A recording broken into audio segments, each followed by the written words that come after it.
మా మేనత్తాల అబ్బాయి వస్తున్నాడండి ఈ రోజు. వస్తున్నాడా? మంచిది. మా అబ్బాయి ఫోన్ చేసి కేజీ చికెన్ కేజీ మటన్ తెప్పించు. బిర్యానీ చేస్తావు కదా ఎలాగో. పెద్దమ్మ గారు బాగున్నారండి? బాగానే ఉన్నానమ్మ, ఇంకా పోలేదు. ఇంతకీ ఏ పని మీద వచ్చేవాడు బాబు? ఓ 10 రోజులు ఉంటావేమో. ఉంటానండి. ఏడు బాబు, పావు కేజీ మిర్చి తెచ్చేసావా? తక్కువకి వచ్చినట్టుందే. అయినా మేము ఇలాంటివి తినమమ్మా. ఇంకో శ్రావణి, నువ్వు తింటావు కదా, తిను. మాయదారసంత ఏంటండి అత్తయ్య గారు, ఏం కావాలి? ఏం లేదు మామూలుగా వచ్చాను. బాబు ఇల్లంతా సత్రం చేసేస్తుంది బాబు, ఏం ఉండట్లేదు.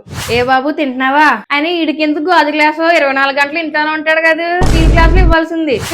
ఇల్లు అంతా సత్రం చేసేస్తున్నారు. ప్రతి నెల సరుకులు తేవడం, ఎవడొకటి రావడం, వండి పెట్టడం, అదే సరిపోతుంది. ఇంకా తమ్ముడు జీతం అంతా దీనికి అయిపోతున్నట్టుంది కదా.